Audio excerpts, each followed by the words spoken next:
Good morning, everybody. Thank you for joining the Leadership Council and Elected Official Roundtable update for Stanislaus 2030. My name is Dylan Olvera. I'm the co-chair of Stanislaus 2030. The other co-chair, Yami Valladolid, is unable to attend today, but certainly she has been heavily involved and put a lot of time and effort into the project. So just wanted to recognize Yami. And thanks for joining this morning. Definitely appreciate the Leadership Council and the Elected Official Roundtable for all of the input that you've provided throughout the process. There has been a tremendous amount of work done over the last several months. If you recall, we kicked off the project about 10 months ago, and we asked two questions. We said, how can we build an economy so more residents experience financial success? And how can we catalyze significant industry and small business growth in the next decade? And I'm convinced that when we go through the update today, you all will feel very comfortable that we're addressing those two questions and certainly have a good path to obtaining those goals. So welcome. We look forward to giving you this update. And with that, I'm going to pass it back to Mary Ann. Thanks, Dylan. And I'm going to bring on Jody Hayes, Stanislaus County Chief Executive Officer. He's going to review our meeting intentions, and then I'll remind us about where we've been. Jody? All right. Thank you both, Dylan and Mary Ann. And good morning, everybody. This is a really exciting step in our process as we contemplated this entire effort over this last year. The first step, we have multiple things we're going to do today, and we are going to move kind of quickly because we want to make sure we have an opportunity for your input as well. We're going to just do a quick overview of the Stanislaus 2030 process. Many of you, I think, are familiar with that, but we want to make sure everybody has that baseline of information. We're going to spend most of our time today presenting the investment strategies that have been developed by multiple work groups. Many of you have participated in that work group process, but we want to reveal to you the work of all of the different work groups that have been put together and some of the excellent ideas and funding strategies that they are recommending that were previewed by the executive committee yesterday as well. We certainly want an opportunity for feedback along the way. And then we want to just talk about our next steps. What can you expect from us as we continue forward trying to implement this program? And you're going to hear a theme from us that this effort was intentionally designed to not sit and collect dust. So we're going to talk about some of our efforts to make sure that that does not happen going forward from there.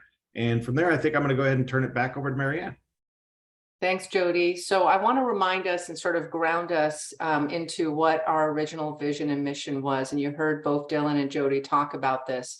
We really wanted, in a very short amount of time, in 10 months, to develop a more inclusive economic development agenda that really widened the margins for more people to participate in our economy. And at the same time, as we do that, really to begin to understand what potential industry growth we could develop here locally, as well as small business growth. So a lot of ambitious goals, but really this is our vision and mission, that we really wanted to build a high-performing, diverse, robust economy that creates more pathways to prosperity for local residents. Stanislaus 2030 was a collaboration among multiple partners across multiple sectors, all in the span of 10 months. So today is sort of a culmination of Stanislaus 2030, at least in its current phase. And you'll also hear about where it's headed next, because as Jody said, this isn't just about a plan. It's about a living, breathing, actionable set of strategies co-owned by multiple local partners that, again, has a North Star, which is achieving greater prosperity for local residents, building new industries, creating more small business opportunities, creating pathways to jobs and training, and really getting us there, at least in the next 10 years. And then 10 years, we pass the baton on to other leaders at that time to continue to build what we've created here. If you can go to the next slide, I want to remind us of our desired outcomes. So in 10 months, we committed to all of you that we would build together an investment agenda that really understands larger market forces. And we hired world-class Brookings institution to really root us in data. They did a comprehensive market assessment that you've heard about in the last few months. A lot of you joined us for the call and on June 17th in person when we really unpacked that market assessment, and I'll give you the framework we use to understand our local economy in a moment.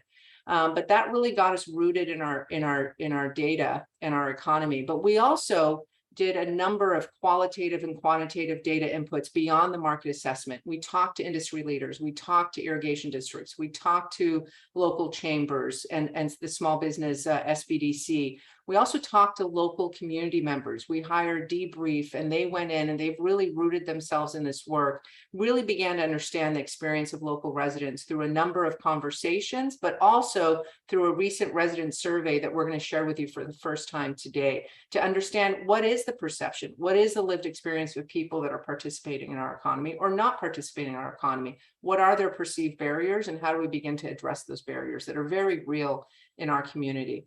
So where we've arrived at today is a set of investable strategies that you're going to hear about that basically make up our investment blueprint, our agenda moving forward. This is your chance to help provide feedback and then learn about what's next. We are, in terms of what's next, going to create very concrete action plans around each of the investment areas that we're going to focus on today. Next slide. So I talked a little bit about the Brookings frameworks that we've used to guide our work to date.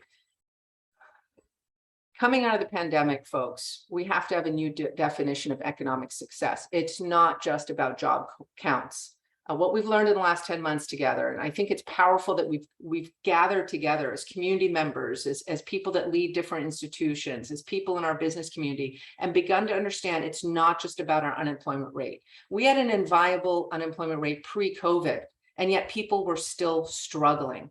And so this was really an effort to broaden our definition of economic success. Growth is important, absolutely. And we began to understand even within that growth, what our job, what a good job really means. It's not just wage. And we also have begun to understand wages, we need higher wages. The wage threshold does need to lift in communities like ours, but it's also about benefits, and it's also about the ability to progress within your career. So we've really broadened what it means to be economically successful as a community and as families and as individuals. And this was sort of the framework we use. We looked at data around growth, and you see the metrics there, but just as important is prosperity, productivity, standard of living. What does that mean? What is our average wage? Surprise, surprise, to really move more children out of struggling to self-sufficient families, it's $28 an hour. And yet we know a lot of the jobs in our community don't pay that wage, which begs the question, how do we create industries that pay that wage? And that's what we attempted to solve for here at Stanislaus 2030. And then just as important as growth and prosperity is inclusion. Who's participating in our economy? How are they participating in our economy? Why are there differences in race and geography? How do we begin to eliminate those differences? This is not an ideological debate.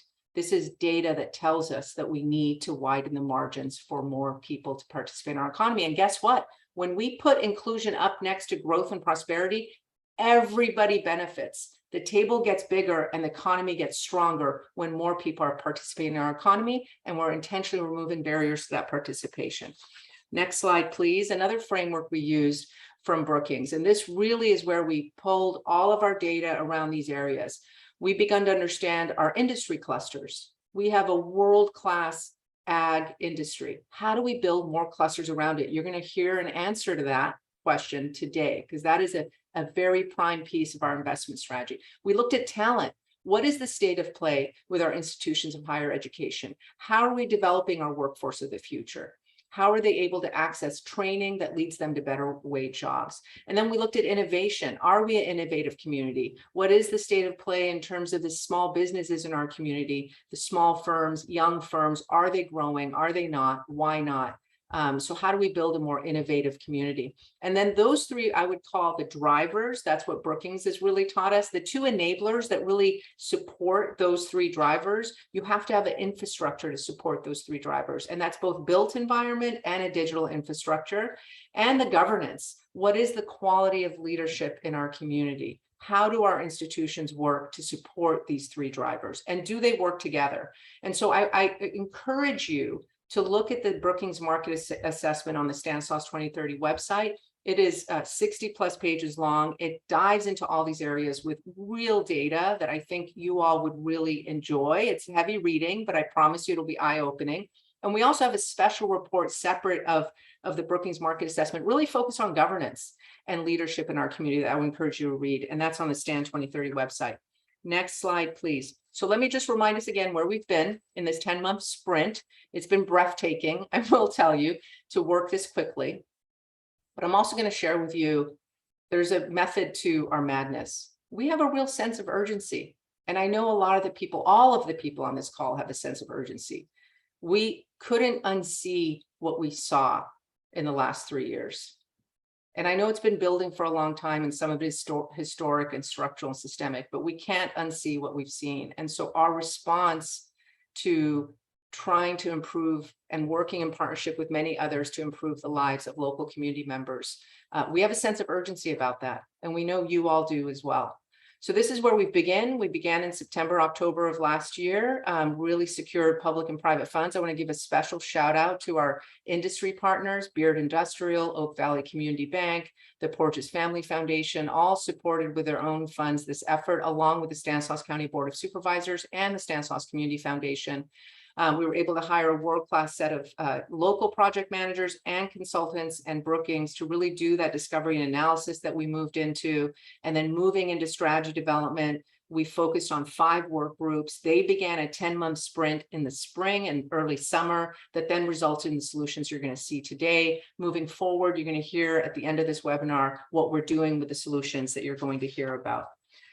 If you could move forward, the work group process. So we did move from all that data, all that analysis, all those conversations, all that community engagement into those 4 work groups. And there was a 5th one that really wasn't as formal as the 4 others, but also has a set of solutions in this investment agenda. I do want to share with you who participated in the work group so you could see the breadth and depth of involvement. It wasn't just sort of the executive committee or all of you on the leadership council. A lot of you actually also participate in the work group. So if you could go to the next slide, the small business work group, you could see here who the champions were, the facilitators, and you could see the goal that they were really using as their North Star. And they went through a very intensive 10-week process in the middle of our larger 10-month sprint to really arrive at the solutions you're seeing. So you could see there who our participants were. We also had subject matter experts that we tapped into really understand small business. So this was the small business work group and their North Star. The next slide talks about the talent development work group. You could see that a big number of people there from our higher ed institutions, our workforce development, and the champions, as well as their North Star and what they really sought to solve for by arriving at the solutions you're going to hear about today. Next slide, please. We also had a work group focused on barriers to jobs and training. So this, when we talk about this, we're talking about you can create all the great jobs in the world. You can create wonderful training. But if people can't access those things because of childcare, because of transportation, because of language proficiency, then it's for out. And so this group really tackled, okay, what are the barriers that are real and that exist, and how do we begin to address those barriers? If you could go to the next slide. This group, very promising. We do have an incredible opportunity here to build a new industry cluster that you guys is really specialized and localized to Stanislaus County. This is a game changer for us. So we're very excited to include in our investment agenda a really promising new industry cluster that we think has tremendous promise for Stanislaus County, not just now, but in the decades to come, and really builds on our ag strengths. And then the final piece, the work group that I talked about that I was a part of wasn't necessarily a work group, but you're going to hear solutions today around ag reskilling and upskilling as well.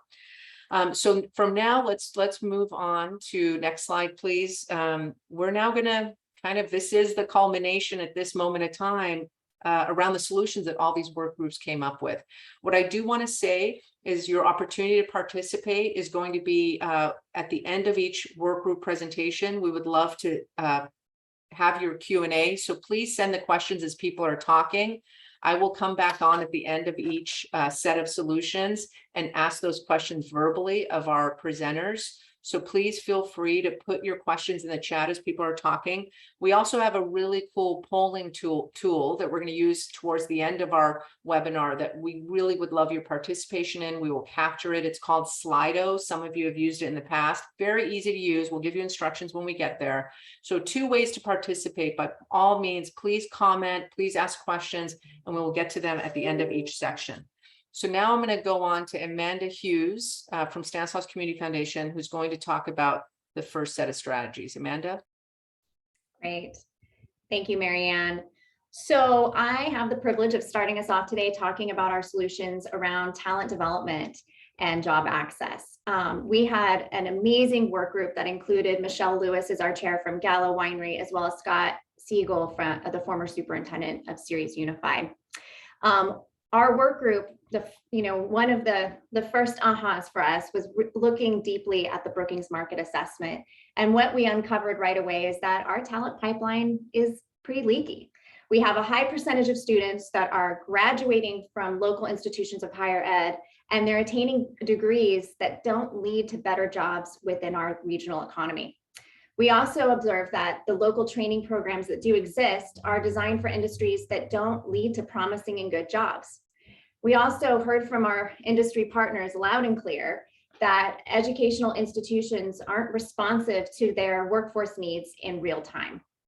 And although, I want to call this out, that although our K-12 partners acknowledge that that is a huge challenge for their educational system to respond to industry needs, local industry partners also called out and said, we could probably do a better job of how we communicate what we need, what our expectations are in regards to the level of perfection we need for the type of programs that exist, and that we all can do a better job on how we communicate these needs with each other. So, I just want to call this out, that this is a coordination challenge that we have locally when it comes to addressing our talent pipeline needs. We were fortunate in our work group to hear from the Brookings team in May. We heard a phenomenal presentation about industry partners, across the country, communities that are doing a really good job on developing workforce sector partnerships. And this includes KC Rising, Tampa Bay Works, Upskill Houston.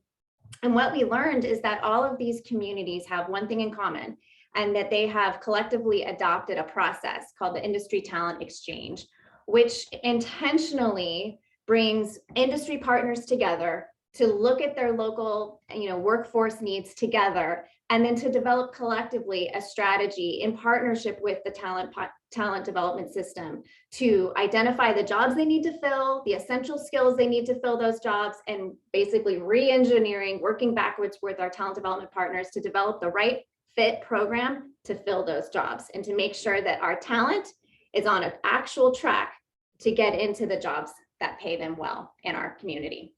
So the key, characteristics of a talent to industry exchange, which sounds kind of like a wonky thing, but it's actually pretty simple. It involves, at the very basic level, the process is authentically industry led. That means that, in a given area, you organize around a specific business sector, and within the process, that the leaders of those corporations actually are kind of out in front, and they're identifying within their industry what are those skills, those essential skills that they need to train for. They map out with their local workforce development partners, what are the programs that already exist, what are the programs that are missing, and who is the best partner to scale what is needed to fill those jobs.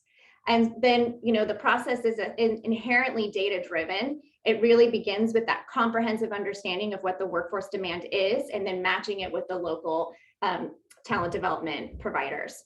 The process itself engages the full spectrum of the talent development system. So the intention is really to get partners together and to, have shared objectives and program activities that really meets that employer need in real time. And the interventions also are comprehensive in approach. So this could include, in the K-12 system, early guidance and early exposure programs really ensuring that, if we're going to be focusing on manufacturing, which is what we're recommending for our industry talent exchange as we start off the process, because what we've learned from the Brookings report is that our current manufacturing sector has the biggest potential for ensuring that our local talent actually lands in quality jobs. We know that there are jobs that our existing manufacturers are having a hard time filling, so we see high value in starting there. And you're going to hear, a lot more today about the bioindustrial manufacturing sector, and we want to include a focus on that as well as they begin to build out that emerging sector. Going back to kind of how comprehensive these programs could be is as you identify and build out these programs in K-12, you can also be thinking about what are the community college and institution of higher ed programs? Is it a certificated program? Is it a CTE program?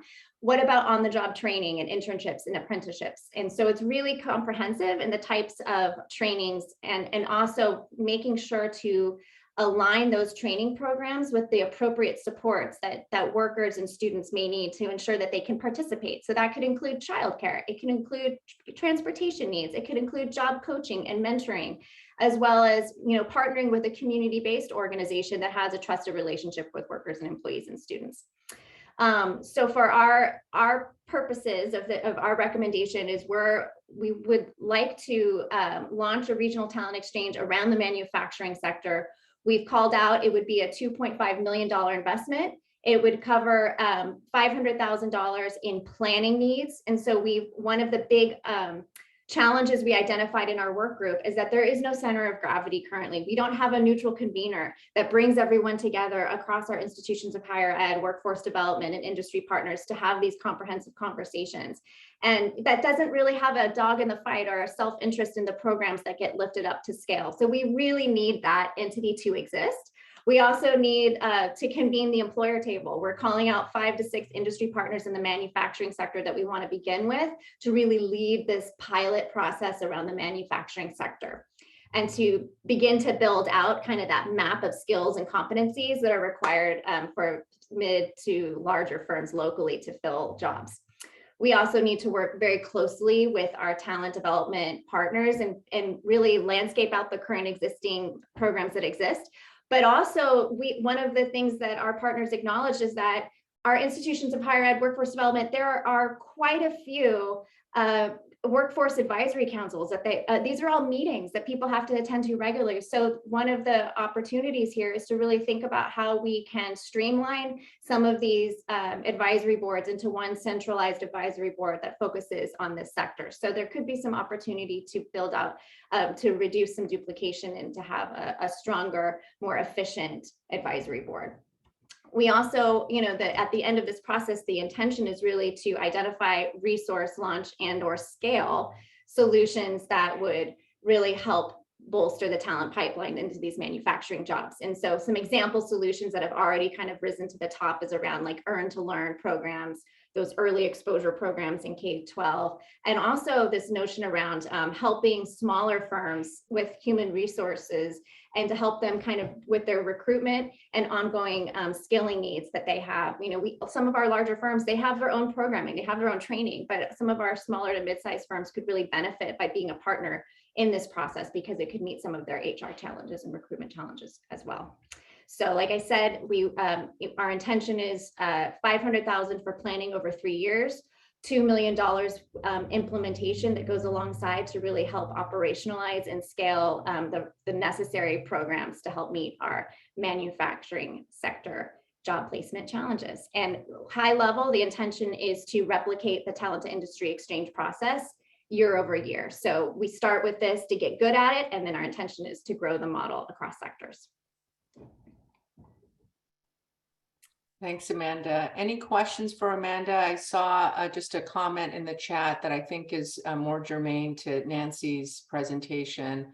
Try to answer that. I also am going to put in the chat 2 industry talent exchange examples that I think would benefit all of you seeing real time how this works in communities like Tampa and Kansas City as well.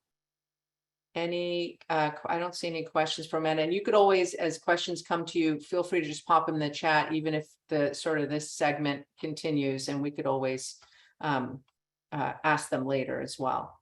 Thank you, Amanda. So I will tackle the upskilling and reskilling the current ag workforce. So not shocking, I'm sure, to anybody on this call, but our ag industry really faces a lot of headwinds, market pressures, an increasingly tenuous global supply chain, labor shortages, and a real pressure to automate and maintain and improve the quality of their products.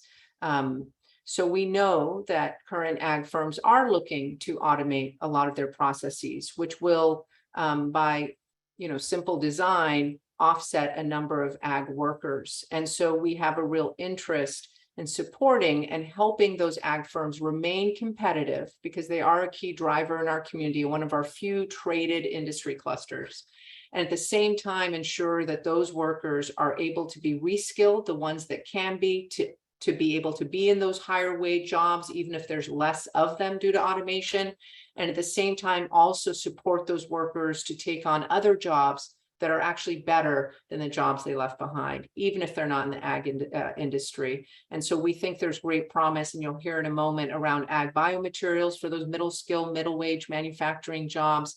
And we also think that we can support ag firms in recertifying and upskilling their current ag workforce for the lesser amount of jobs, but certainly higher in pay. And so this is about being really intentional with that upskilling and reskilling. Some of our recommendations, and again, the full investment blueprint that's 55, 60 pages long is going to be published later in September. So you're going to see the full detail around this. In the interest of not sort of, rooting ourselves in too much detail for the purposes of a 2-hour webinar, we didn't put a lot of those details in here, but know that all of these recommendations are backed by a lot of data, a lot of more information that's going to be in the full investment blueprint.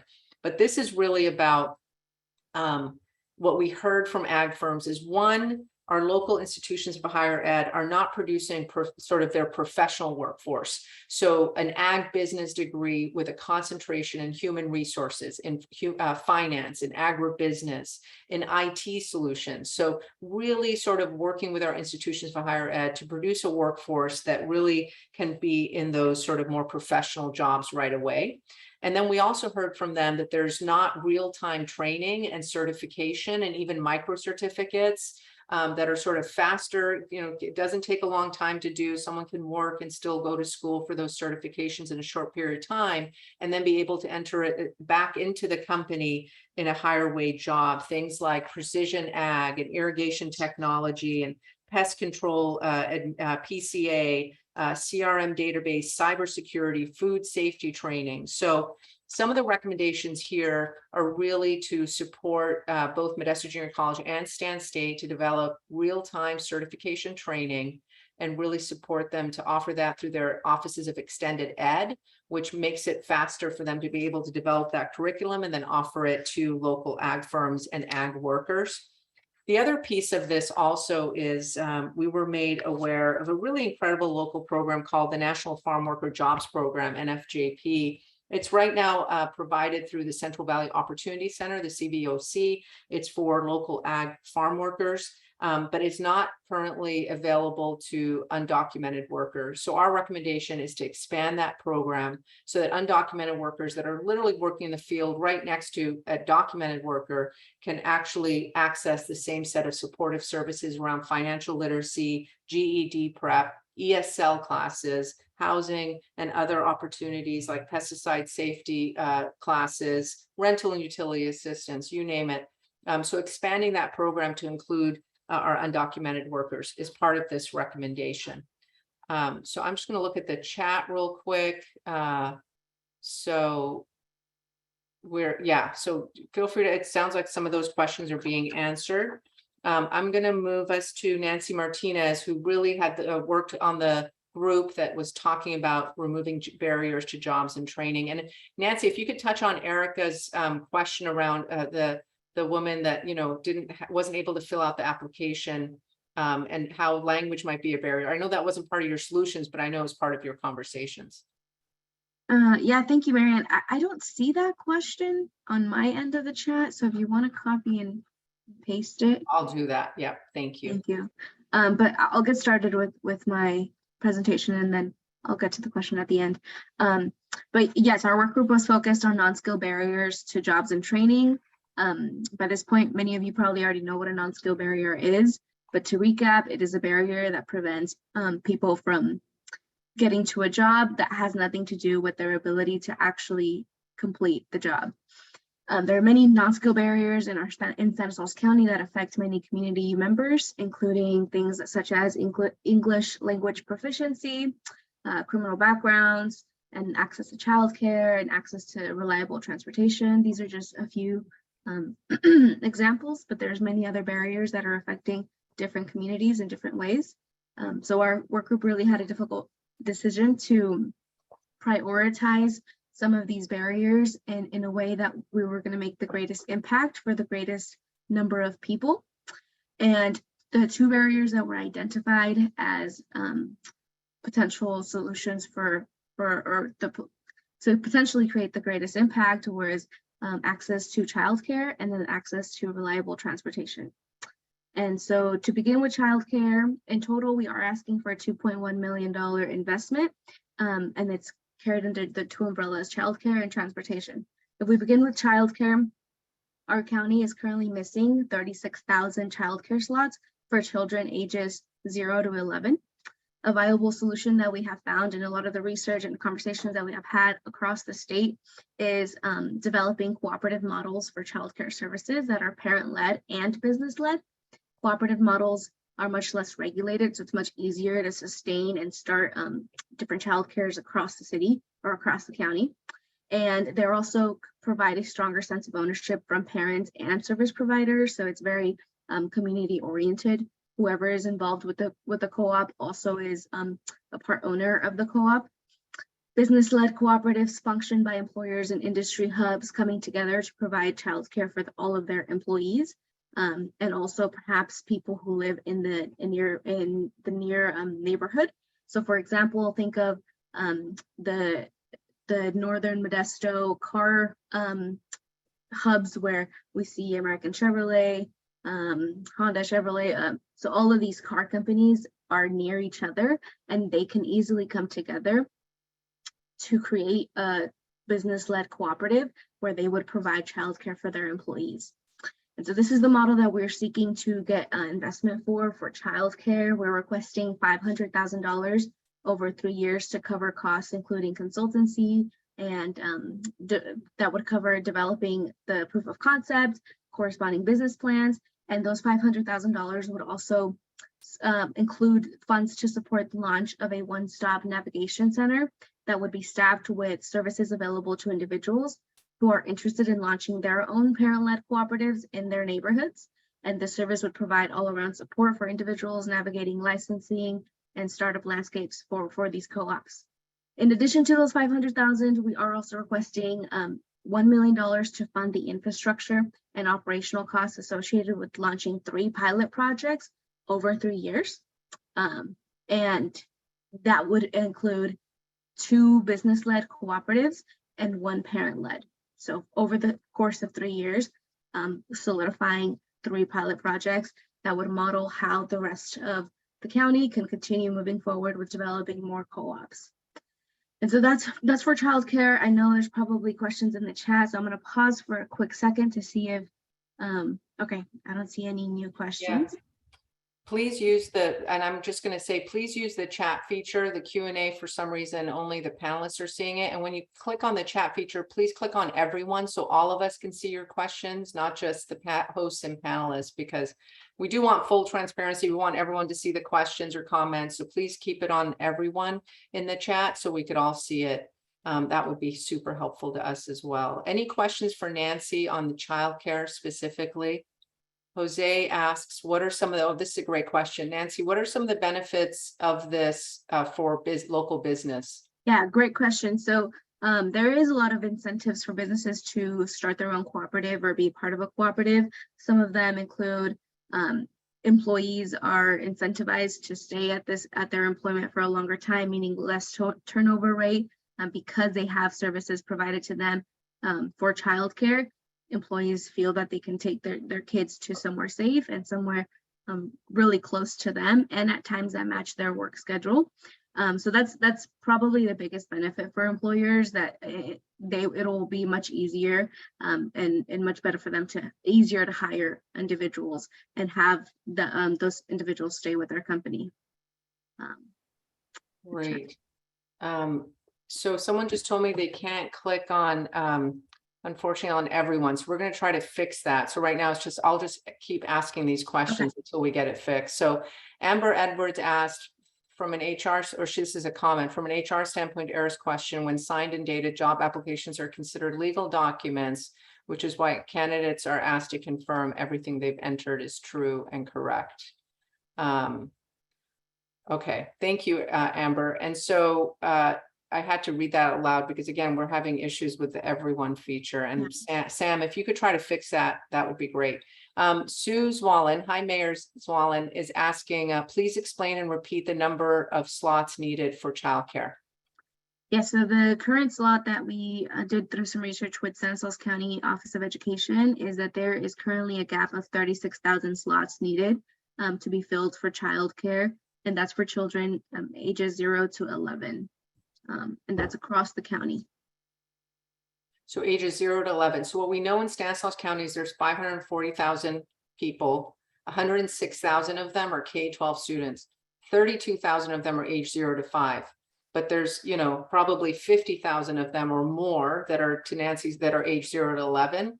And a number of them don't have aftercare programs or the 0 to 5 sort of childcare programs. And I would say that that became, obviously, that was already a problem pre-pandemic, and it's certainly accelerated during the pandemic when a lot of daycare providers closed. So I just got word that Sam fixed the everyone feature on the chat. So when you do put in there your questions or comments, please put everyone as your selection.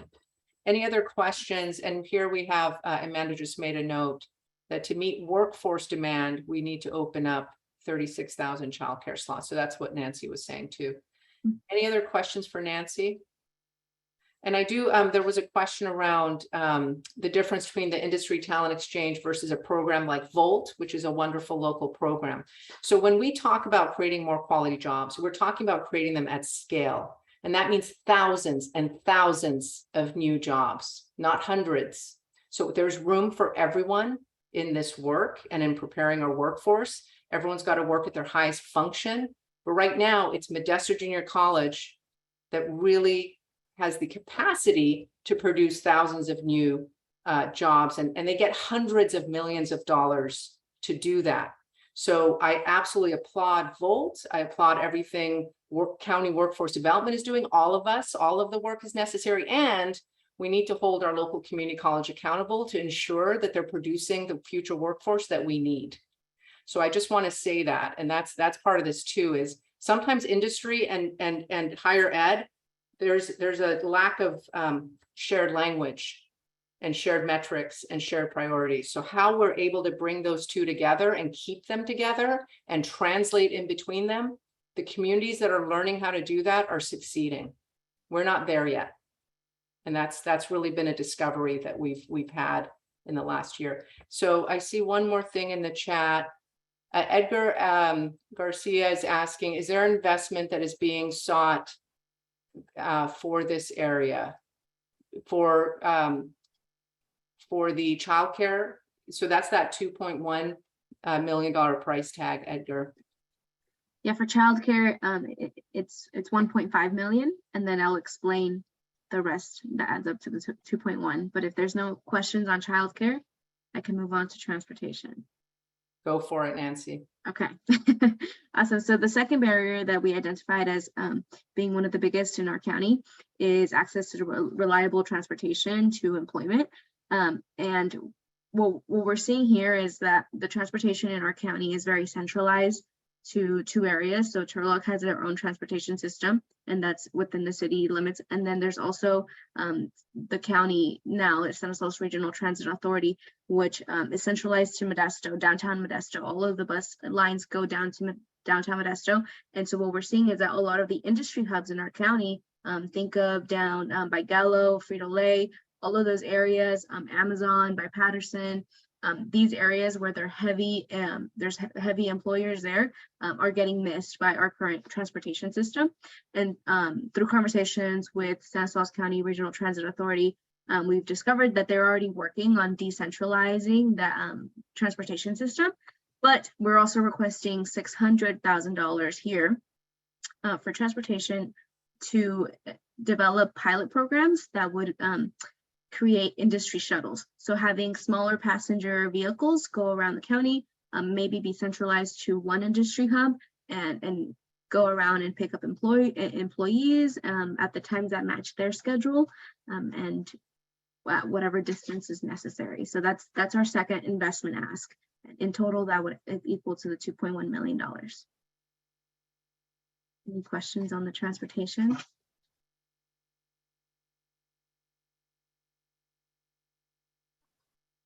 And I do want to underscore something Nancy just said. This also isn't just about new investments. This is about realigning existing investments. A lot of this, there's money on the table with local institutions and agencies where it really is just reconsidering how that money might be spent, still within the bounds of the legislation that funding is coming from, but also just really thinking through how it could better serve local community members. Randy has a question. Nancy, will you also be looking at some kind of app to unify payment and transit schedules? That's an interesting idea. Yeah, that's a really interesting idea. From conversations we've already had there, they seem to be already working on apps that are closely related to the public transportation that's already currently existing. So I think any program, any launching program would build off of what's already existing and hopefully develop it into something better. Where does the funding for the investments come from? Well, Mary Ann will take that on later on in the presentation. Yeah, we'll definitely address that later on at the end of the presentation. But as I just mentioned, there is some existing funding. It's how we envision spending it, how we re-engineer how we're spending it, how we think through the spending of it. But a lot of this money already exists, not just in our community, but communities everywhere else. Keenan Crick has here, in regards to transportation, I believe Stanislaus Moves is addressing some of these challenges already with Measure L funding, which for those of you who don't know, Measure L is the tax measure that went on the books a few years ago. Wonderful. We're seeing a lot of the road work and the different, the highway that's taking place. So a lot of great work there. Yes, and with that, there is other initiatives also. I think there's one in the Riverbank, Oakdale area that is also working on smaller shuttles for the community, and we're aware of that. And like Mary Ann said, there's already existing initiatives that are amazing and doing great work. So we just hope to add to that, right? And this new idea is very industry focused. So partnering with business partners. Yes, StanCog. Mm-hmm. StanCog's a wonderful partner in all of this work. Absolutely. I think for me, and I'm just going to, and this really is part of the intent of Stan 2030, many partners, many different agencies already doing great work. It's how do we cohere around a North Star? What are we doing it for? Yes, build roads. Yes, build transportation systems. Yes, build more childcare. To what end?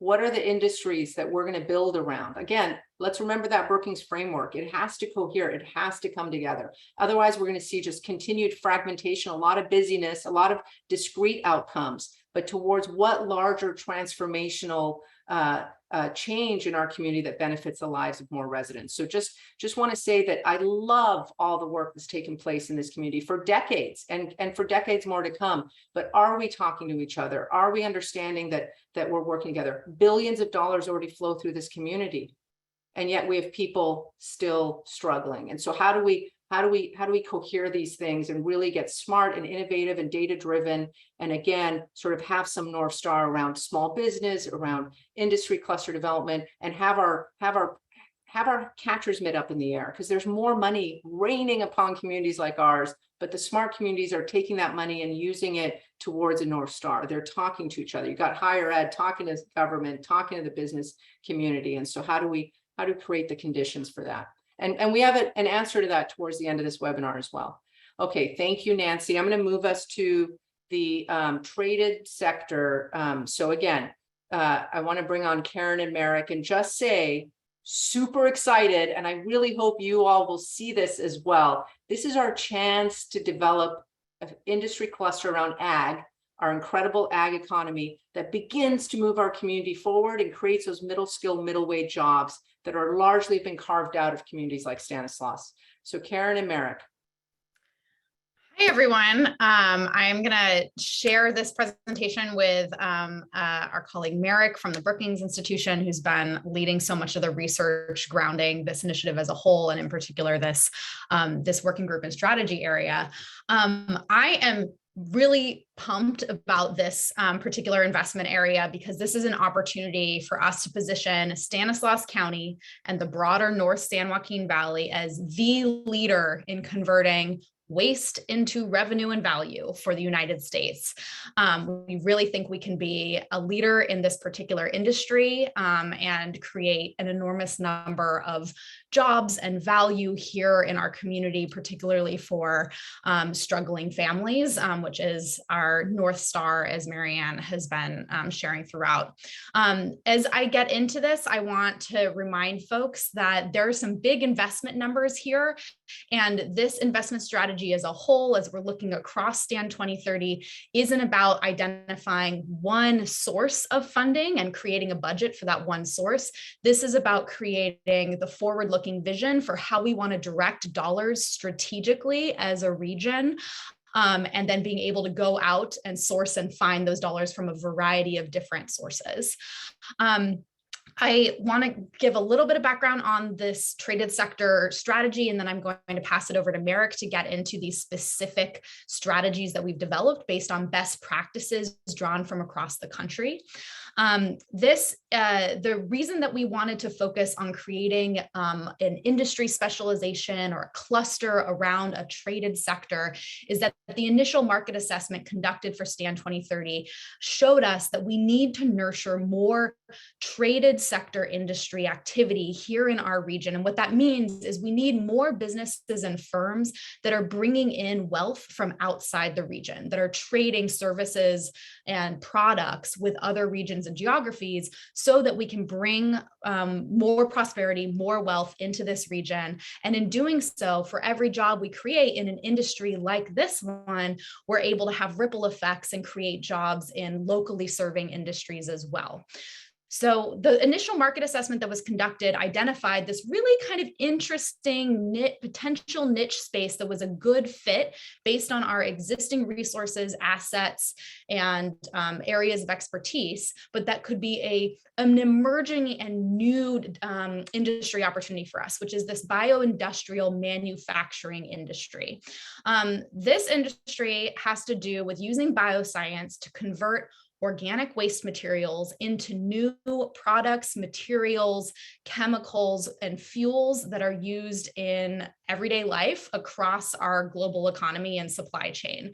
So think about converting orchard waste, almond hulls, manure from dairies, byproducts from our many huge food processing facilities like grape hummus from the wine industry, using those byproducts and waste materials from food and ag and turning them into things like bio-based plastics that can be used in packaging or Legos and everyday products.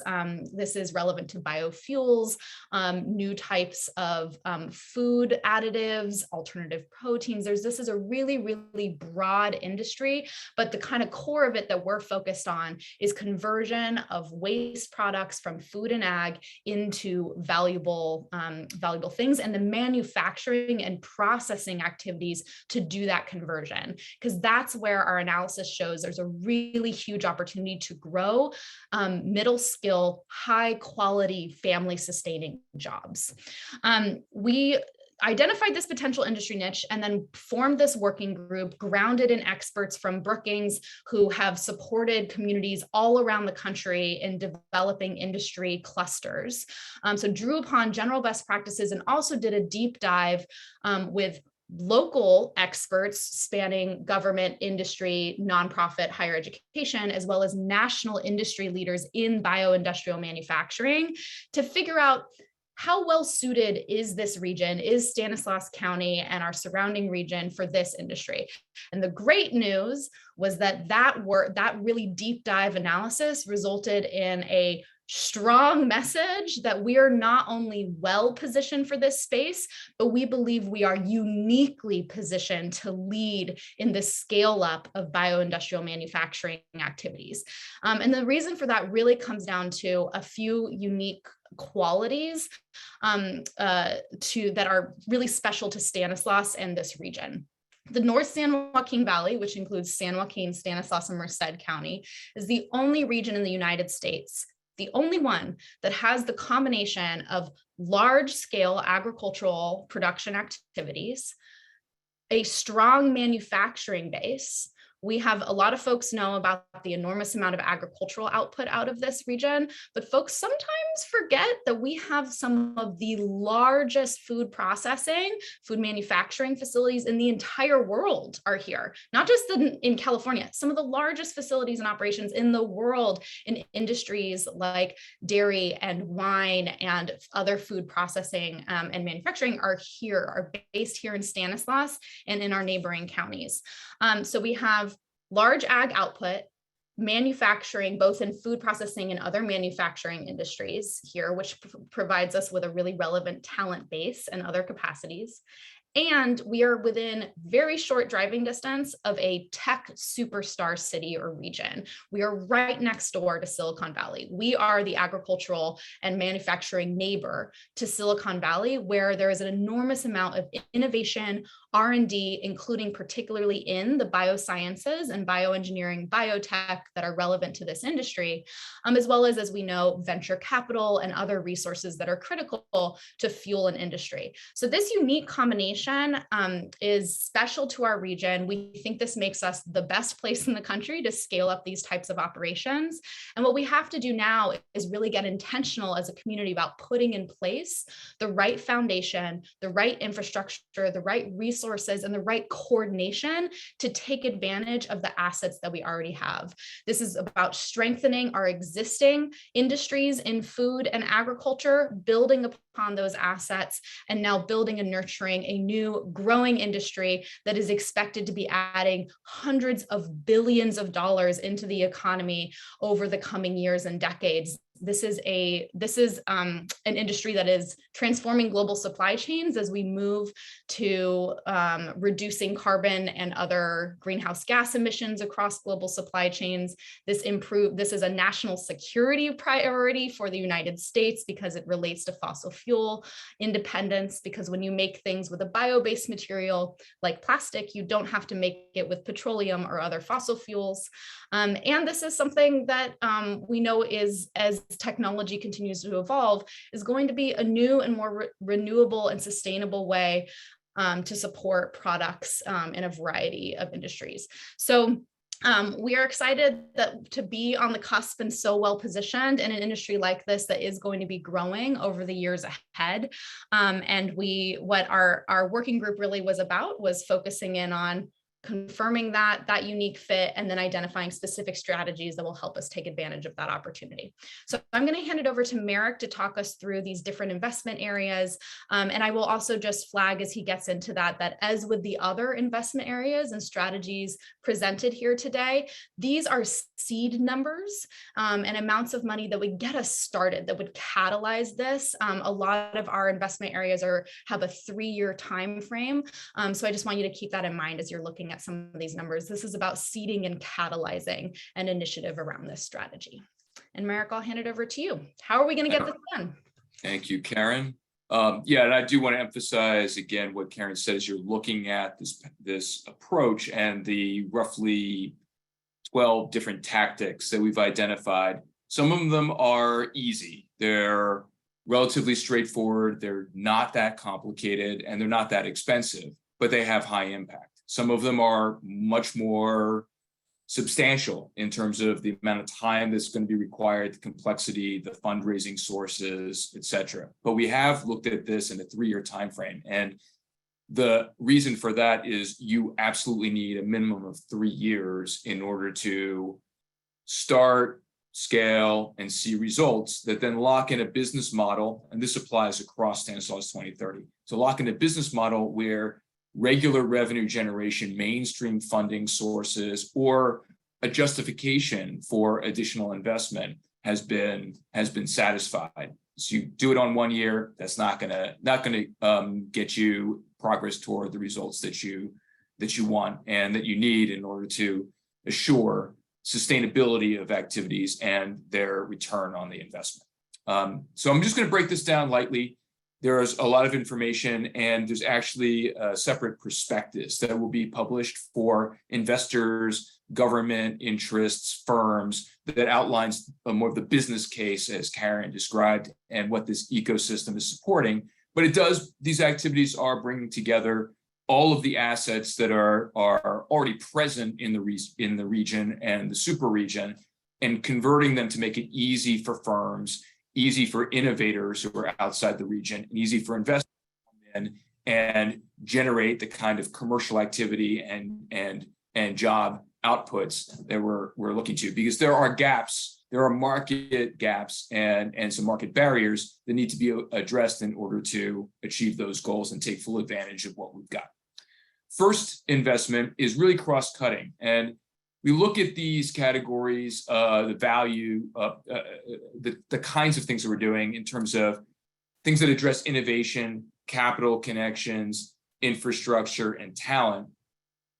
This one is a cutting across all of those, and was identified based upon discussions with international and national industry leaders and experts, and also was identified through federal and foundation and scientific groups in various reports as a big gap overall in the marketplace.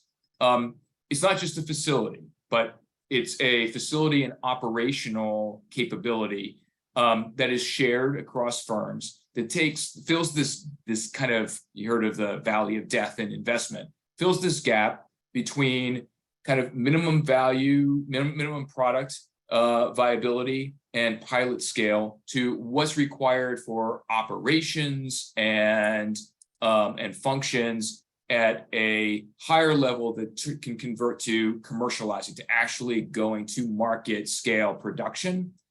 And there is a missing capability throughout the United States in this, based upon size of things like equipment, fermentation tanks, and expertise. There's this gap. Firms actually go to Mexico or to Eastern Europe to fill in this gap, and then they kind of land there actually for production purposes. We want to fill this gap that's been clearly identified by industry and science, and offer that to be a sticky place where these kinds of firms will get to that scale and then be able to stay. We're taking advantage of spillover effects that Karen mentioned. Berkeley Labs, for example, is one of the leading places where this kind of bioproducts activity, bioindustrial manufacturing, early stage activity happens. They're oversubscribed, and they're looking for where to move firms that outgrow what they offer, plus serve some of the firms that they can't even satisfy. And in the region, very proximate, the ability to get experts from the Bay Area and investors in the Bay Area and these kinds of firms to Stanislaus and North San Joaquin Valley, all big factors. So if we have the capability, and we have, but with the facilities that are required and are missing, and we have this access to expertise, then we are going to really catalyze overall this sector within our region. So that's the big play. And there's some money in here for capital, estimated about 25 million, and 3 years of startup operating cost subsidies until the business model can take hold. And just spending a little bit of time on this, but their comparability is, you look down the road in Fresno for the Future of Food initiative, the state provided $32 million through special funding targeted to this. This is not an unreasonable budget to look at, in addition to other sources of funds that are out in the marketplace already. After that, move into some of these more segmented sub-tactics. In innovation, we've identified through the original market analysis that the region kind of lacks some of the capabilities within the county that unlock innovation, R&D, commercialization, problem solving for firms. So we need to supplement that and ensure that there's access to it. There are 3 dimensions to this. One is helping especially small and mid-sized firms that may want to associate in the region with problem solving expertise through mechanisms like they're called knowledge transfer partnerships or innovation vouchers. Basically, it is helping those firms identify and provide easier, lower cost access to the problem solving they need in order to be commercially viable and grow. Second is ultimate introduction of an accelerator for later stage startups that's post some revenue happening and sort of B series, which offers up the short-term programs to both draw in firms to the region and help them to grow more rapidly with facilities, investment, mentoring, curated networks for capital and customers and so on. Basic accelerator stuff. That doesn't have to be created from scratch.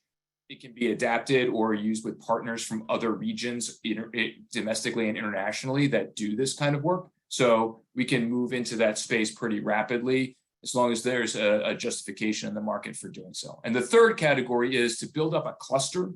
You don't necessarily need to just worry about those firms that are manufacturing themselves, but also their suppliers, their customers, and their partners. And so some value chain customized technical assistance to help provide the supports that surround these kinds of firms and make them effective, and you get that kind of density effect. There's a little bit of resource in there to provide customized technical assistance to those kinds of providers and help them adapt to the specialized needs of bioindustrial manufacturing. Second category, also very straightforward. There's a lot of capital in this region that's pretty accessible. But we don't need to generate new venture capital funds in order to have the capability to draw or expand upon firms. We need to improve access and visibility of our region to investors and connections for firms to those investors. So the first area is in bioproducts investor network so that they can lead their portfolio firms to our region as a place that solves their problems and is a place to grow, because we're not really visible to those kinds of investors right now. And ultimately, those relationships with the investors as access points to firms and job creation can work the other way, because once they know about they know about the region and what it offers, and we know about them, then firms that land here that may not be associated with their portfolios have easier access and can be marketed for access to the kinds of capital investments that are required to grow. The second category is that this region underperforms in terms of access to public and other sources of R&D commercialization funding, in particular federal sources like SBIR, STTR, which are 2 programs that support the transition from small scale ideas to larger scale operations. Offering up some match and assistance in terms of accessing those resources. Another area that's low cost, relatively straightforward, and can anchor us and firms to where we are. If briefly on infrastructure enablers, there are 2 things to consider. One, relatively low cost, pending activities afterward. A basic understanding of what bioindustrial manufacturing firms require about site development, and preparing a portfolio of the sites in the region and what they offer now or might need to offer in order to be optimal for those kinds of firms. Secondly, that feedstocks, as Karen mentioned, are a big asset and resource and motivator for firms to be present here. So both hard and soft infrastructure potential, soft aggregating up the sources of those feedstocks so that it's more easy for firms to identify and ensure reliability of those sources. That can be virtual, but it's a kind of a business development function. And potentially over a longer period of time, whether it's justified to actually have a physical depot effectively that will be able to aggregate up from a variety of sources and convert them for productivity into manufacturing activities within the region. But that's a longer term play. And what we have right now is the need for portfolio identification and inventories with potential sources or source of activity to bolster the sites that are available in the region. Next slide, please, and we'll wrap up. Talent pipeline is basically synced up with what Amanda already described in terms of talent industry exchanges. This is just a special sub-focus on the bioindustrial manufacturing needs within the overall manufacturing capabilities. And that involves boosting industry relevant experiences and ensuring that that constellation of providers is organized and oriented toward addressing the unique requirements within manufacturing of bioproducts. There are other activities that we're able to pull from that are in process around the country in terms of curriculum and work-based experience learning and so on, and internationally as well. So it doesn't have to be reinvented. It's just a focus, special priority focal point for firms where we have a chicken egg, not a lot of presence currently, but a lot of potential incoming demand. And we, because talent is the most critical element of this, in addition to kind of the basic infrastructure stuff, we need to be able to fill that demand for firms. The final one here is, before I turn it back over to Karen, is incentives. We're not big proponents of incentives. We think usually, particularly for cash-based subsidies, basically buying jobs, that's a waste of resources. However, when we're looking at the need for anchor activities and to make up a little bit of the difference here where we don't have all the ecosystem in place, incentives are important for particular firms that are especially high value. And so we're not looking for cash-based jobs, but actually for improving productivity and reducing the cost of inputs in terms of land or in terms of work for training and access to talent for some firms. And that relates to some of the needs identification I already mentioned before in terms of the infrastructure and talent issues. So this is a placeholder. We're saying up to $9 million over 3 years from a variety of potential support sources. And it is a flexible tool that has to be really narrowly targeted to ensure that value is taken from this activity. And that's part of the next phase, is to be very specific, working with the governmental entities about building up the specific criteria and ensuring that the value is taken, as opposed to, again, not giving away things. We have to ensure that these are really super targeted and addressing the foundational elements of filling up the ecosystem and anchor firms that will grow from within and bring meet some of the other factors of bringing attention and investment to the region. I'll turn it back to Karen for a quick wrap up on implementation. Awesome. So what's really exciting about this is that we've really grounded this investment strategy, as mentioned earlier, in best practices around industry cluster development that we've learned from communities all around the country. We're also drawing directly from what national experts in bioindustrial manufacturing are saying are the gaps in the market, or where there's really big opportunities to grow. One of the best practices that we know is the case from other communities is that this work doesn't just happen organically. You have to invest in coordination and in the support and management and convening and partnership consolidation and communication and all of the different things that go into strengthening an ecosystem around an industry such as this one. So we've made part of these recommendations a direct investment in implementation. We're going to be launching a hub, essentially a center of gravity for this work, to do really intentional and strategic coordination of these various strategies. And I love that I see in the chat a question from April from Opportunity Stanislaus about firms right now who are reaching out to our community and communities around California and the country looking for places to base their operations. We feel a real sense of urgency around this work because there are very real opportunities, both in terms of specific firms who are ready to scale in this space and moving fast, and also because of resources at the state and federal level that are ready to be activated. So we want to move quickly on creating the center of gravity, on supporting local partners from the county and local government and cities. There are actions that cities can be making, can be taking around permitting and zoning to support businesses in this space.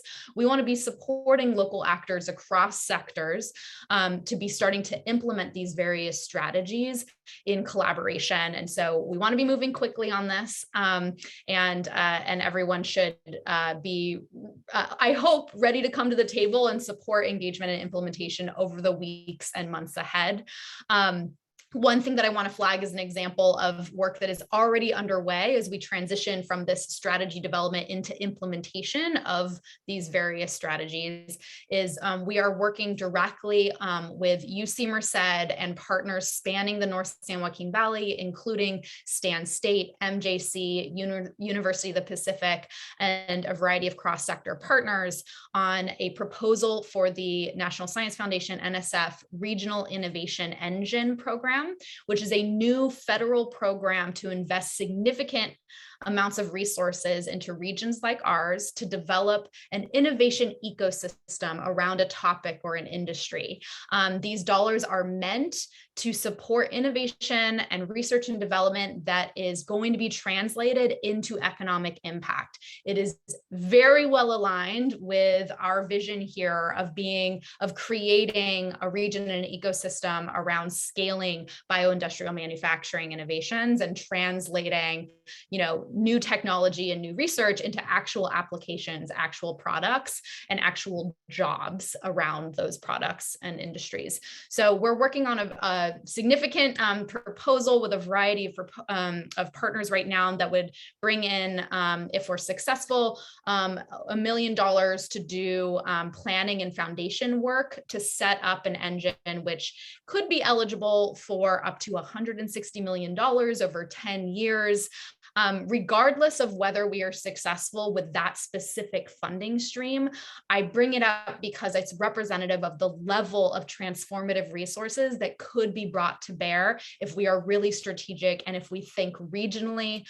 We want to anchor this activity in Stanislaus County, and we want to make sure that we're connecting and seeing opportunities and benefits across our broader region, because that's how we have to be working to support an industry as significant as this one.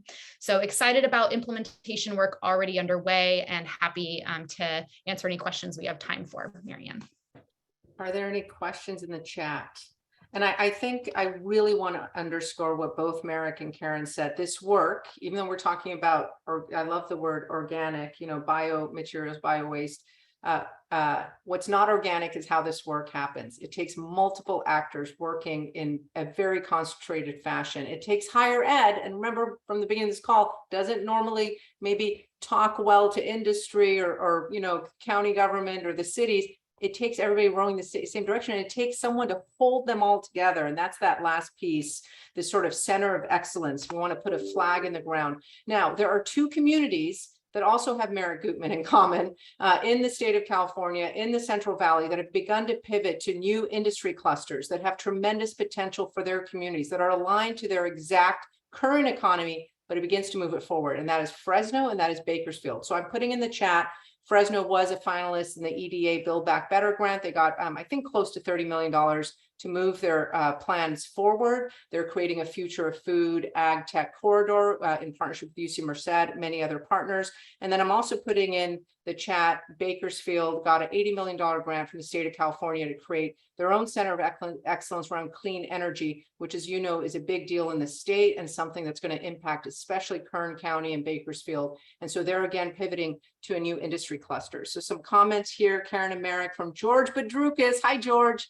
Love the joint venture to apply for the NSF grant. Others, yes, that's the key for boosting this great idea. And those of you that know George knows he knows something or knows a lot about great ideas, former MJC Foundation director. Merrick responded to April, so definitely more there. Randy Saffold, the Delta Sierra Alliance is on the middle of a pilot for developing high-tech manufacturing career development. I can connect you with Paul Downs. So great. Karen can certainly follow up with you, Randy. And then Keenan here, UC Davis secured over 270 million for bioindustrial. I know the focus. Any opportunity for UC Davis? I can answer that question. Actually, what you're referring to with that money was the establishment of a national bioindustrial manufacturing institute called BioMade, and UC Davis joined that that network, that national network. And excitingly, BioMade is one of the direct advisors and supporters of the development of this strategy. We are super excited to, alongside UC Davis, be joining that membership network and to be thinking about and coordinating at a national level. One of the interesting things about this industry, and relevant to your question about UC Davis, is there are different subsegments, including pharmaceutical applications, food versus industrial end products. And the great news is that this is such a huge and enormous industry that there is room for specialization in different regions on different areas of focus. So we're very aware of the Davis work and excited to be thinking about our region and our institutions and our areas of expertise as a way to complement what's happening already as part of the greater Northern California mega region. And also very excited that I think I can say that, I mean, MJC as an example is one of our local institutions that is already on the path to become a formal member of BioMade, and we're looking forward to engaging other institutions in our region as part of that institute as well. Other questions for Merrick and Karen? We do have a few more moments for this section. I know we presented a lot here. Again, very promising. Thank you, Keenan. Absolutely feel free to reach out to Karen. She'll connect you to Merrick and the Brookings team if you have ideas, strategies. We got one email from Chris Helton. Thank you, Chris. I'll forward that to Karen. But by all means, this, and I should say, this is actually a good time. We'll repeat it at the end if we remember. This investment blueprint, these strategies are open source. Nobody has to wait for permission from us to take these strategies and do something with them, to take these strategies and begin to look at your own strategic plans in your organization or institution, to take these strategies and rip them apart and ask questions and talk to people. By all means, that's how this work begins to be owned by more and more local partners. So if you need our help with that, happy to help with those conversations. Feel free to connect with us. But we also urge you to take the investment blueprint when it's published later in September, because it's going to have a ton of detail around all these strategies, and ask questions. It is a living, breathing document. And the only way this work is going to really take hold in our community is if more and more people own it. This is not owned, certainly not by Stanislaus Community Foundation or Karen or Brookings or the chief executive officer at the county. This is owned by all of us, our higher ed, our nonprofits, everybody really has a role to play, and hopefully you're starting to see that. And we're here to help facilitate that as well. Okay, so if there are no more questions for Karen and Merrick, I will then move us, thank you guys, to Catherine Larson, who along with Manny Escamilla facilitated the small business and entrepreneurial dynamism work group. So Catherine. Hello, everybody. I'm happy to share with you about small business and entrepreneurship.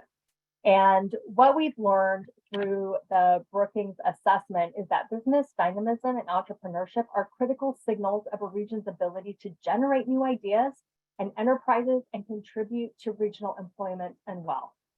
And currently, Stanislaus County lags its peers in these key indicators of business dynamism.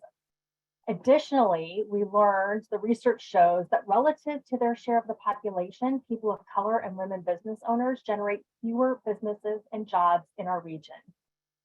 This suggests that they face barriers to entrepreneurship and business success, inhibiting a significant and growing share of the region's population from reaching their potential, and truly the potential that our region has for reaching its economic potential. The data suggests the need for building more comprehensive entrepreneurial support ecosystems, as currently these supports are missing or they're just not at scale in our community. So the goal of our particular work group was that by 2030, any person wanting to start a business in Stanislaus County will have the support that they need to be successful. And the focus is on serving entrepreneurs and small businesses who are locally based, both Main Street and growth firms, with a special emphasis placed on people of color and women entrepreneurs who are currently underrepresented as business owners. The recommended investments that I'm going to share with you align to the requested supports collected from the entrepreneur and small business owner focus groups that were conducted by Debrief and are supported by the work group members as valuable and viable options for our community. So the first one is creating a loan fund.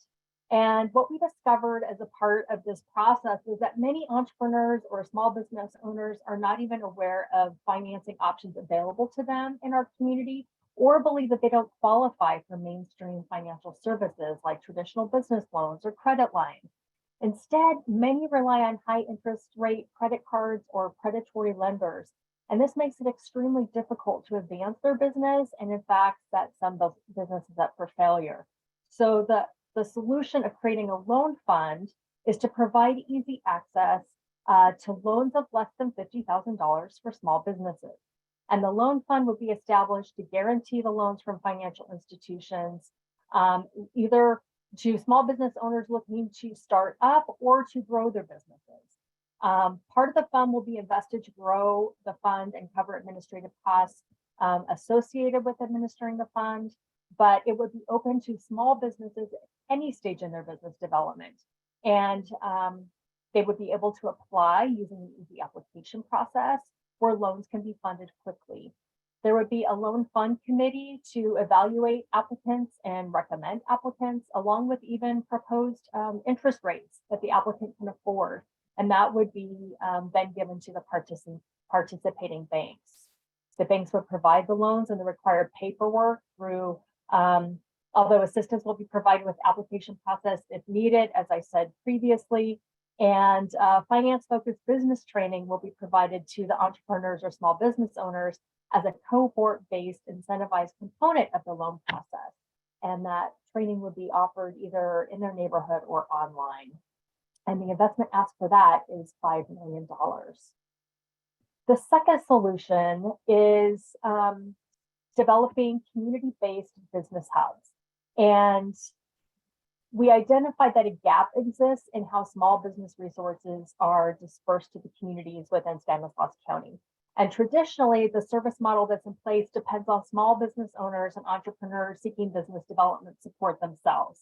And but the limitations with this delivery strategy mean that there are a lot of people of color and women business owners not necessarily working with these agencies. And so this solution is focused on coming up with community-based business hubs that are really physical spaces in underserved communities where the agencies can meet the business owners where they are. And this updated kind of service delivery strategy can provide trust building efforts for agencies by being in the neighborhood. And it also raises awareness of the small business resources that are available and make them more accessible to community members. These business hubs will be offering culturally sensitive, language sensitive business capacity building opportunities and help them create back office solutions, ongoing business mentorship, and then also warm handoffs to other offsite resource services across the county. The investment asked for that is $500,000. The next solution is financial mentoring support. And this is really where we noticed in a lot of the research that we did and a lot of interviews and focus groups that our work group participated in and conducted was that there are a lot of business owners that at any stage of their business are not as financially literate as they could be or they should be to in order to allow their businesses to grow. So this is really implementing a finance-focused program that matches small business owners with CFOs to create an objective financial model that helps them navigate their businesses forward toward financial sustainability. It's a program that would pair 30 qualified participants in 2 cohorts of 15 over 10 weeks. And it would be great if this would start next year in 2023. The grant funding for this, or the investment ask for this, is $200,000, which would include $150,000 for the program and $50,000 to a local partner for administrative support. And there is an organization that is doing this in San Diego. They're called Mission Edge, and they've had really great success with this. And we would really love to be able to bring this to Stanislaus County. The next thing that we're recommending, one of the things that we learned was that small businesses are really the lifeblood of the US economy. And they create 2/3 of net new jobs and drive US innovation and competitiveness. And across the US, communities are coming together in new and different ways to improve the supportive economic environment required for small businesses to thrive. And so as we scan the US to find out what other successful communities are doing that have vibrant, thriving small businesses, we saw some ideas that we thought we could implement here in Stanislaus County. And we have 5 different ideas. The overall ask for that is $1.95 million. And I'll kind of break down as I talk briefly about each one. But some of the promising business supports that have been successfully implemented in other communities across the nation. The first one is small business procurement. And we're asking for $100,000 for that to do an exploratory assessment of what that could look like here in Stanislaus County. But essentially, that is where mid to large size businesses, anchor institutions in a community would agree to buy from small local businesses. That allows the small businesses to grow, that keeps the business local, that helps the economy growing. The second idea is a streamlined permitting process. Each of the cities in our county have different processes, different fees, and what we've seen work successfully in other communities is when there is one streamlined process across the county. And so that's something that we would also recommend. The ask for that is $500,000 over 2 years to do that. The third idea is a small business accelerator. And the amount that we're asking, the investment ask for that is $750,000 over 3 years.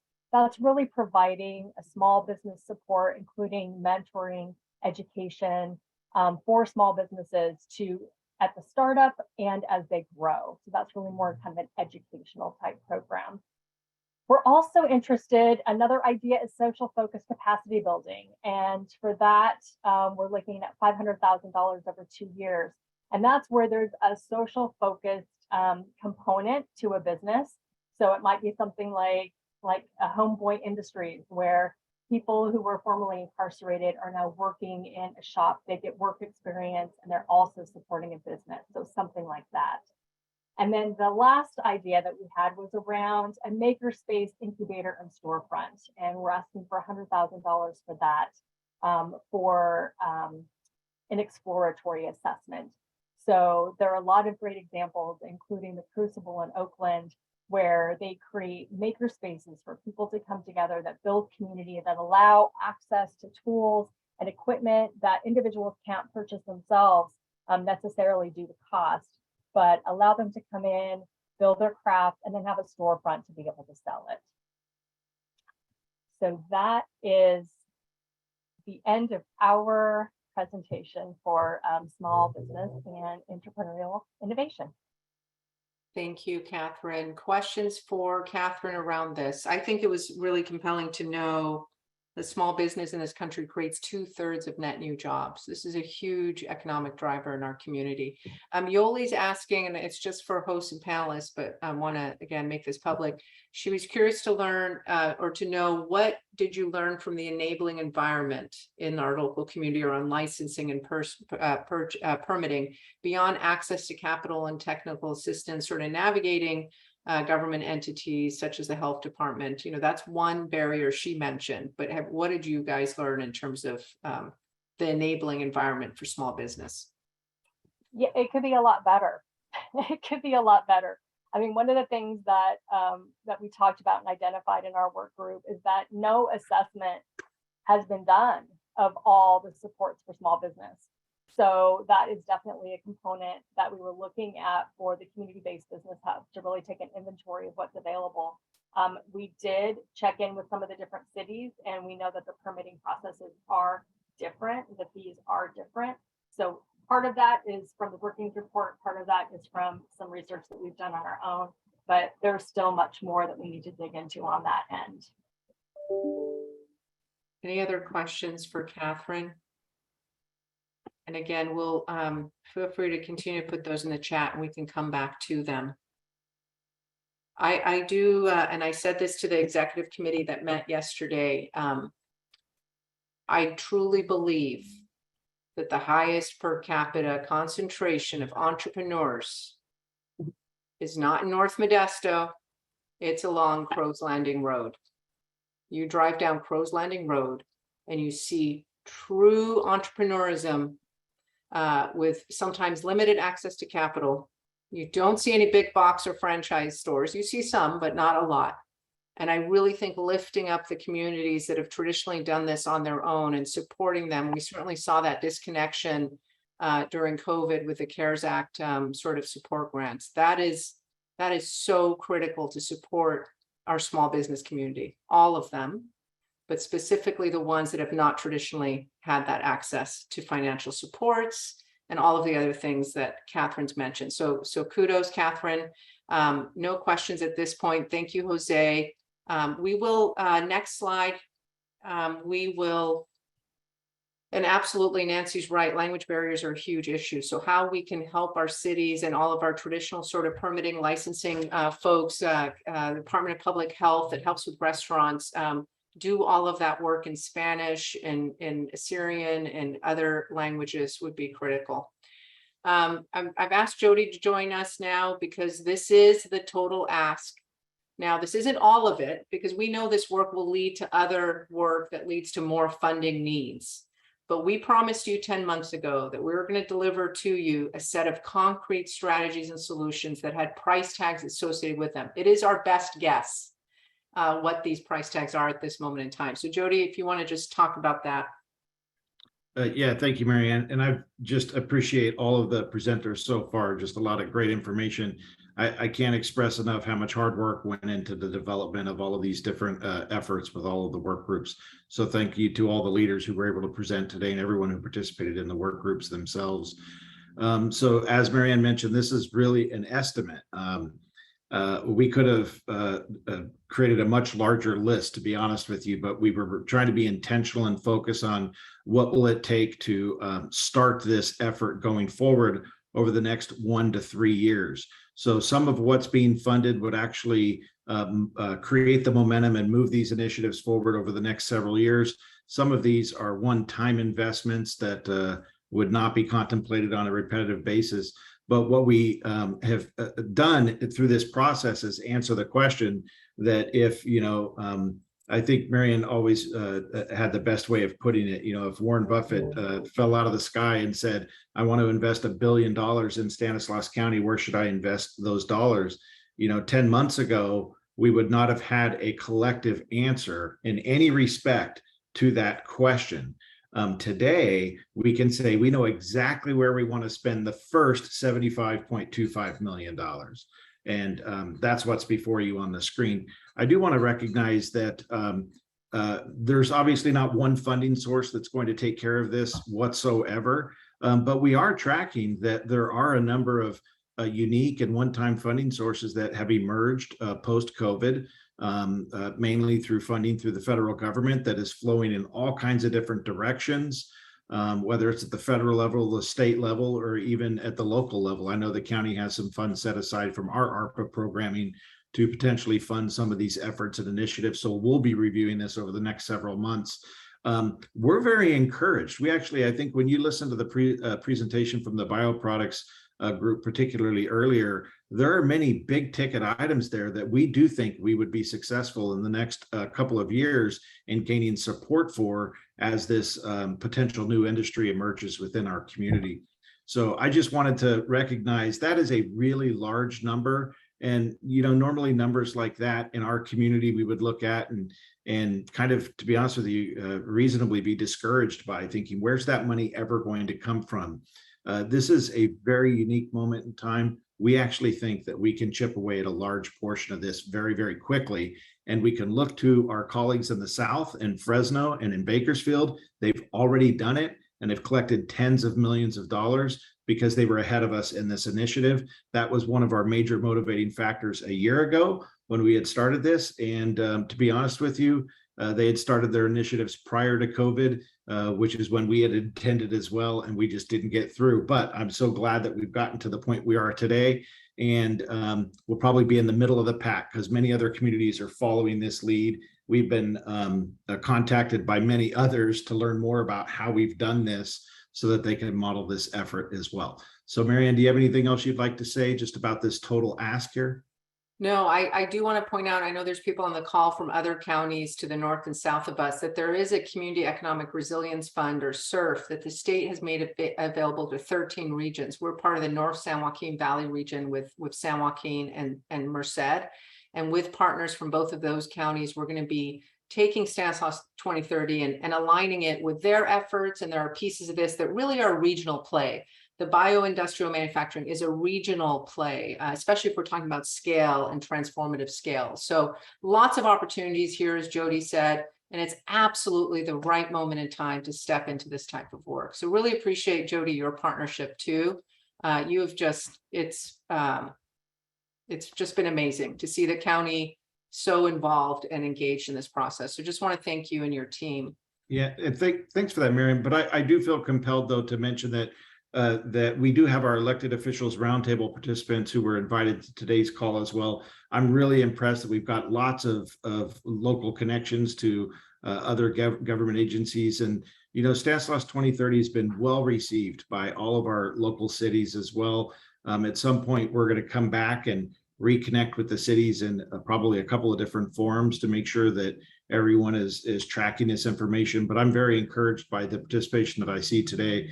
And I want to especially thank the cities of Modesto, Waterford, and Houston, who actually contributed financially to this effort. So thank you.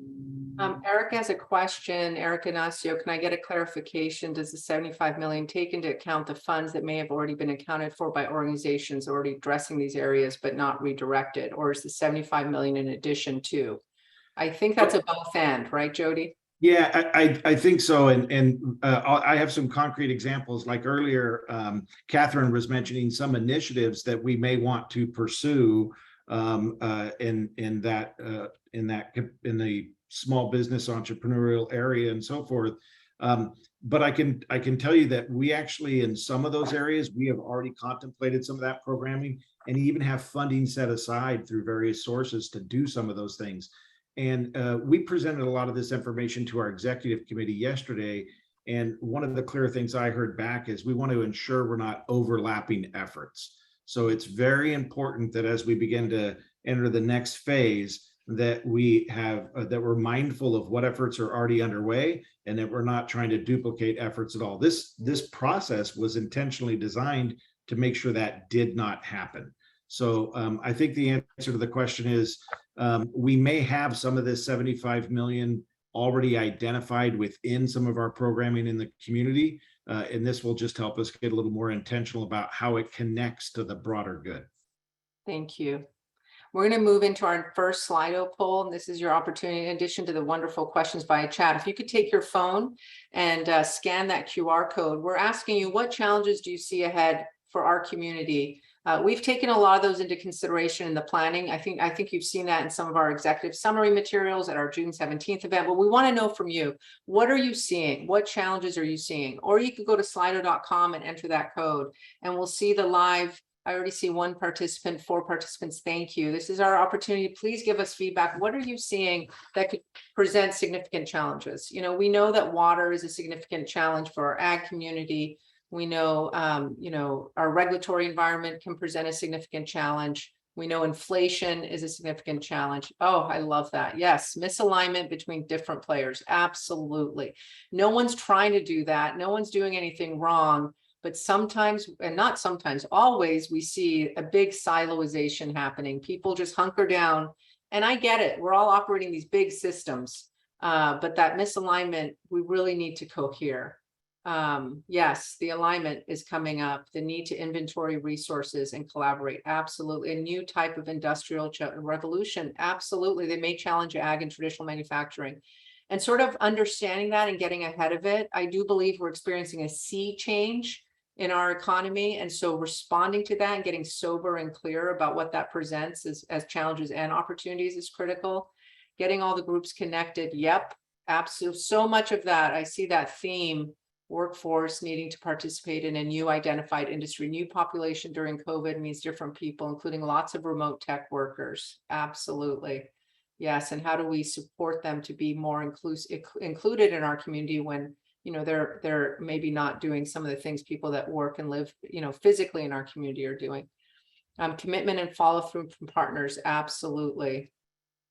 Yeah, the potential for this to be just another activity to justify the funding from the state without risk. Absolutely. And we do have a longer term recommendation for all of you that you'll see at the end of this webinar. That's exactly around this. So please keep putting your comments in. And for some reason, I can't scroll down on this slide. So Sam, I don't know if you can, so I can see what's being added. Thank you. Affecting change, alignment, commitment, getting everyone connected, workforce understanding what new industry needs are, organizations holding on to their agendas rather than collaborating. Thank you. Yes. Yes. I'll be perfectly frank. This isn't just about money. It's really not. Money follows good work. Money follows intentional work. So absolutely. Thank you. Obtaining a broader scope of investments already being made and avoiding duplication. Absolutely. We don't want to compete with resources. We do want to do things that are transformational at the population level, that create thousands of new jobs, not hundreds, but thousands, that allow entrepreneurs, especially women, and in our Latino community and our communities of color to start new businesses, to be even more entrepreneurial, to access traditional supports that they may have not been accessed in the past. And all are entrepreneurs truly, but we know that there's significant barriers for certain segments of our entrepreneurial community. I see some other folks, so we'll continue to capture this. The new SURF, absolutely. The SURF regional work. It's really time to develop a regional identity as a 3-county region and still do good work in Stanislaus County. But we cannot compete with the Silicon Valley and the Southern California and Sacramento unless we do have a community of, 3 million people versus 540,000 people. So really beginning to align as a regional identity is super critical. Yes, absolutely. As an immigrant myself to this country, I can tell you that there's so much potential to unlock with our refugee, our immigrant, our migrant population, huge drivers for our economy. Okay, I'm going to, this is a live poll, so you can always add to it. We are recording all of this, so we're gonna take note of all of this. I have one more question. What excites you the most about the solutions we've identified? So again, if you could scan the QR code, if you could type in Slido, what excites you the most? And after this, I'm gonna turn it over to Manny Escamilla and Nancy Martinez and talk about a resident survey we did. What excites you the most about the solutions? What's kind of piqued your interest or tickled your fancy? What is it? If you could respond, that would be great.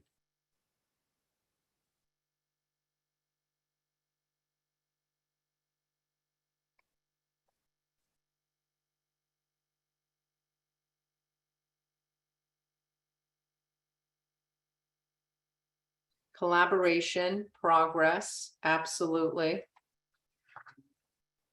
This is about making meaningful change. I'm really tired of sitting in meetings, I'll be honest with you. So this is about taking concrete action. Accountability, absolutely. Let's have our systems work for us. And a lot of them are exhausted coming out of the pandemic. And I think it's important to recognize that they're humans, but absolutely holding our systems accountable and having them work for us, our education systems, all of our systems. Progress, collaboration, innovation, good paying jobs. You know, one of the most interesting things about this process has been that we've been able to identify what a quality job is, what a wage threshold is, how much money it's going to take to move children from struggling to self-sufficient families. A focus on equity, absolutely. Inclusivity, cohesiveness, yes, stakeholder engagement.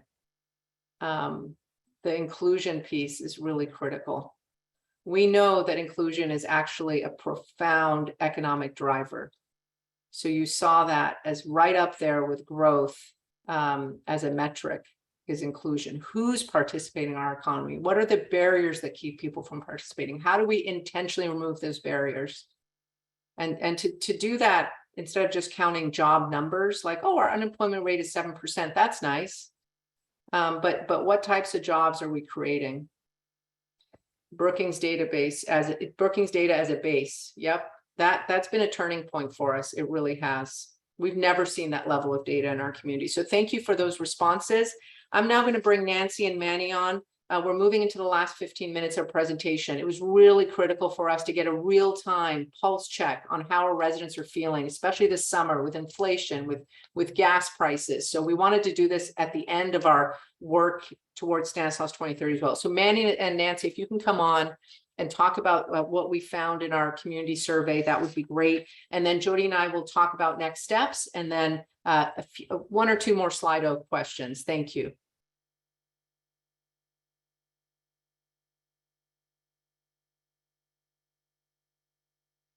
Thank you. Sorry, my mouse was not clicking on the unmute. I think Mandy's going to join me momentarily. I'm just seeing if he dropped out. Okay, I will take the lead on it then. As Marianne said, we are with Debrief, and as part of Stanislaus 2030, we did a community member survey during the months of July and August. And this survey, we wanted it to do for a specific reason, to spotlight local community member views on economic opportunity in Stanislaus County, and how we defined economic opportunity in the survey to community members is how community members can realize economic mobility to attain their personal goals and potential. So in the survey, we try to track three sentiments. The first sentiment that if we can go back to the slide. Thank you. The first sentiment is generally how are community members feeling about economic opportunity and the local state of the economy right now, and as they reflect on the past. Second sentiment, how do community members perceive a high functioning economy? So what is the everyday situation for a community member? How do they view a strong economy in their eyes and in their everyday lives? And then the third sentiment, what is the outlook of community members towards the future? So all of this was super important for us. And then before I get into the slides, so we had a total of, let me see here, I have the numbers, so I can share those numbers with you all. 765 submissions, and then total completed surveys was 527. So we feel that is fairly representative of our community here in Stanislaus County. And it was shared through social media and through Modesto City Schools, shared it with all of their families. So really strong survey in terms of respondents. So we'll move on into the first sentiment that we tried to track, which was community's overall look towards the economy and as they reflect. And so one of the questions that we asked was if they compared to now and 12 months ago, do they feel that they had fewer opportunities now than they did a year ago? And over 60% or 60% felt that they have fewer economic opportunities now. And we also asked in 12 months from now, what do they think their opportunities are going to look like? And we see that it's about uncertainty. There's 42% that they believe will have fewer opportunities and 38% about the same. So we see here that the current outlook is not optimistic. It could be stronger, but that could be a result of a lot of the COVID impacts that had on our society and employment rates and the gas prices and gas raising. A lot of different situations happening all at once is probably why the survey and the numbers look like the way that they do. So we'll move on to the next slide. And the second insight here is how community members view the economy in their lenses. And we see that a lot of community members view the economy as an access issue, meaning that they translate a strong economy into how many services are available to them. And here we asked, what are the indicators of a strong economy? And they pointed out sufficient housing, high quality education, and employment with a livable wage. So this differs strongly from what a lot of civic leaders, system leaders might consider a strong economy being, as the number of new business enterprises growing in Stanislaus County. We're seeing that community members view that differently, right? We see it in how many services are available to them, what are prices like at their grocery stores, whether the kids have good education. And that is our second insight. And then if we go to the next one, it's also on what the economy looks like to them. And oh, I think it was not updated. Can we go to the next slide? I'm so sorry. Slides did not update. There we go. So here we also see that there is a strong indicator that community members believe that their identity unfairly affects their job prospects. So we asked, to what extent do you believe each of the following has a negative impact on your future prospects? 43% of community members responded that their race negatively impacts their future prospects. With this question, it was a very interesting find for us because we're seeing that this actually is harming our economy because it's undermining the employer's ability to maximize employee engagement and effectiveness, meaning that employees feel unsafe. They don't feel like they can feel comfortable working for employers in our area without their identity negatively harming them, right? And that is causing overall harm because employers are struggling to find workers, higher turnover rate, etc. So this was a really interesting find that we had, and we wanted to share this with you all. And then if we can go back to the slide before that, this is for the last sentiment, what is the outlook for the future economy? And we see that more than half of all respondents feel that economic opportunities will decline in the next 5 years. And then we also see that respondents are unsure they can reach economic prosperity with the current opportunities available to them. So we see that 62% are somewhat confident that they will, but we also see 25% that are not confident that they'll be able to reach that prosperity. And this here is really critical for us in Stanislaus 2030 at this time, because we see the value in acknowledging the feelings of community members and going back to them once this investment agenda and plan are put together, and let them know that there are opportunities that are going to be coming their way. There is work that there are initiatives that are being worked on, and they are very inclusive, right? So I think this is very telling that perhaps we could have always done a better job in getting more opportunities, more information to our community members, but this is just a push for us to go back into our community. And with that, I will end that debrief team, and the Stanislaus 2030 team will be going back in the coming months back into the communities that we've engaged in throughout this whole process to let them know what the outcome of the initiatives are. So I know this was a little bit shaky from the start, but if there's any questions, I'd love to answer them. I see April, how were the respondents selected, engaged to the survey? Do we know where they're from? Awesome question. So as I shared earlier, social media was our primary mode of putting the survey out, and then it was also shared through all the Modesto City schools, to all the students and families. So it's from a broad range of people. And then we know where they're from? Through some cache data of taking the survey, we see that there was about 70% of respondents were from Modesto, and then the rest were from the different areas in Stanislaus County. Any other questions?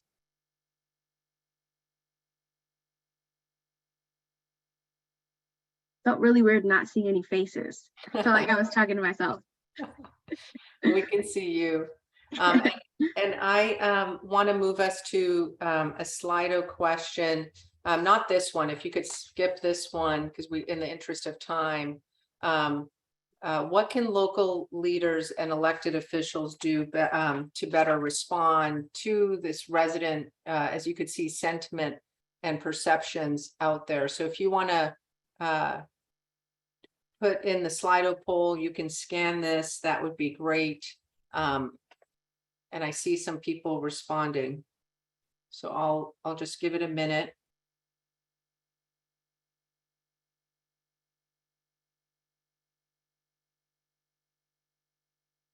What can let local leaders and elected officials do better respond? And then we're going to talk about be present and involved. Thank you. And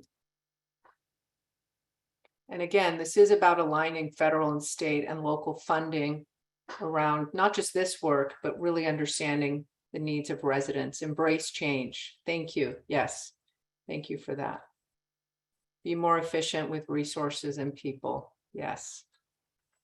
Love all the responses. Thank you.